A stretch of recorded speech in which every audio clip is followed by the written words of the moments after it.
What's good, y'all? Merry Christmas and happy holidays to everyone out there. I appreciate you guys all, and I hope that you guys are all enjoying the holiday season. In this video, I wasn't really sure what I wanted to put out, but I figured since it's so close to Christmas, I'm dropping this on Christmas Eve, I might as well make it a Christmas theme. So I took to Twitter and I asked my followers, what are some NBA related Christmas wishes you had for your specific team? These types of videos are kind of my favorite to film just because I get to talk about so many different topics and so many different teams. So it should be a fun one. Make sure you leave a like on this video, subscribe to the channel if you already haven't. Let's get into the first wish. This one's a little bit of a 2-for-1 here just because I thought it was funny. Coming from two Miami Heat fans. First up, we have Rick, who says he wants to get De'Aaron Fox on the Heat for whatever it takes, as long as it doesn't include Jimmy, Bam, or Tyler Herro. And then on the flip side of that, we have Brennan here, who says trade Jimmy Butler for assets, young talent, make sure he's on a contending team, and just bottom out for the Miami Heat. And I wanted to make sure I included both of these because it just kind of shows you how funny fandom can be at times. The Miami Heat are having a relatively okay season, I would say. I didn't really have high hopes for them coming into the season. I thought they were going to be towards the bottom of the Eastern Conference playoffs, but still be a playoff team. That's about where they are right now. But regardless of all of that, the Miami Heat way, since they've been an organization, has been make it to the finals, championships, high, top tier, quality contending teams.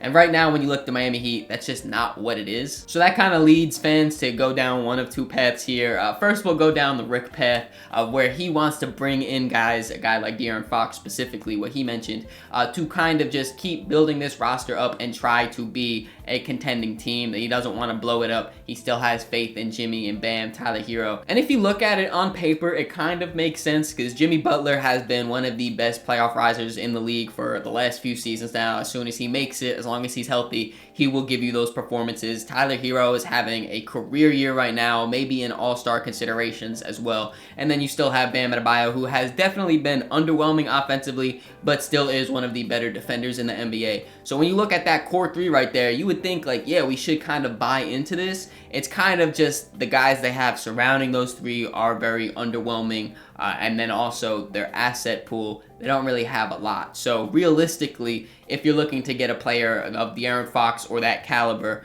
I don't really see how you would make that trade happen without giving up one of those three guys, because you don't really have picks. You don't really have young players. I mean, Nikola Jovic and Jaime Jaquez, who's an older rookie. Like, you know, I don't know. I don't think it would realistically happen. But for a Christmas wish, yeah, I aim high, I guess. And then, of course, you have the other alternative of what Brennan is suggesting. And he's saying, trade Jimmy Butler, get as many assets and valuable stuff you can in those trades, and just kind of chill. And I know there's been a lot of rumors on where Jimmy Butler could go. Is he going to this team, that team, this team? If you're interested in all of those, I just put out a video making some mock trades for Jimmy Butler, so make sure you check out the channel. But also recently they did report that they don't know if Miami is going to trade Jimmy unless they get blown away by an offer. They probably will keep him. So realistically, I don't think either of these guys are getting their Christmas wishes. The next Christmas wish I got is from my boy Josh. He is a Celtics fan, and he wants to see the salary cap and the apron levels go up. And obviously, being a Celtics fan with that super expensive team, I can understand why Josh wants that to happen. There also are plenty of other teams that kind of got messed up by these. The first one that jumps out to mind is the Minnesota Timberwolves. I know a lot of Minnesota Timberwolves fans right now are not very fond of the Karl-Anthony Towns trade. Obviously, the main catalyst behind that trade was Julius Randle makes a lot less money than Karl-Anthony Towns, and he's a free agent after this, so they'd be able to re-sign their guys while staying under the cap and saving some money instead of keeping Cat on the roster. I don't know about you guys, though. If you've watched some Minnesota Timberwolves games this season, it is a very different team than what they were last year when they made the conference finals. I can understand why fans of these super expensive teams would definitely want this to be their wish. And while the Celtics obviously haven't gotten there yet, as they still are all together and all these guys got their extensions and everything, I could definitely see it coming down to it in the near future, where you have Tatum and Brown on these max extensions, then Jrue Holiday, Kristaps Porzingis, Derek White, all these guys are making $30 or near $30 million a year. it's going to add up very, very fast. Another team is like the Denver Nuggets. They've had to deal with this stuff where they didn't bring back Bruce Brown, they didn't bring back KCP, and now, you know, they're looking to maybe even trade a Jamal Murray or a Michael Porter Jr. in order to improve their roster. A lot of these teams, I get it, it's very hard to build a really high caliber team while fitting around the cap and everything. I don't really have an issue with it. I'm saying that as a Knicks fan who Leon Rose pulled off a masterclass to get this Karl-Anthony Towns trade done. So as a biased fan right now, it's not really affecting my team. So I don't mind it. You know, I do like the fact that the aprons cause parity and all of this stuff, but I do think they definitely could tweak some stuff because I don't think it's perfect at all. Now we got my guy Finn here, who is a Bucks fan, and he says that he wants Giannis to stay healthy for the rest of the season and into the playoffs. Obviously, Giannis has been hurt the last 2 years in the first round, and that's been a big reason on why the Bucks were first round exits in both of those seasons.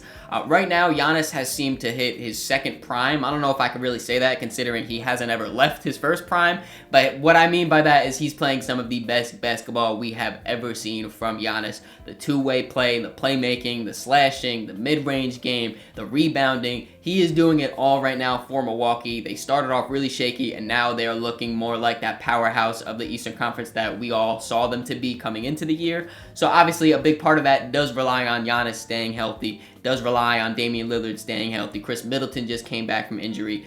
Realistically, you can go down the list of any team and any year. The healthiest team usually ends up making it the furthest. I think I could speak for all NBA fans though and say we agree, Finn. We hope Giannis and everyone else stays healthy for the rest of the year and into the playoffs. And this is another 2-for-1 deal on these wishes here. First up, we got my boy Danny. He is a Utah Jazz fan, and he says he wants the Jazz to get the number 1 and the number 2 pick, so he's being a little greedy here. But obviously they have the rights to Minnesota's pick, and like I was mentioning before, they're not really looking the hottest. And then we also have from Wizards Muse saying he wants a top 2 pick. So first off, Danny, you guys are not going to get the first and the second overall pick. Just focused on getting one of the two. But in all seriousness, any tanky team does want the highest overall draft pick. They want that glimpse of hope to get the next best guy, their guy, to bring them to the promised land.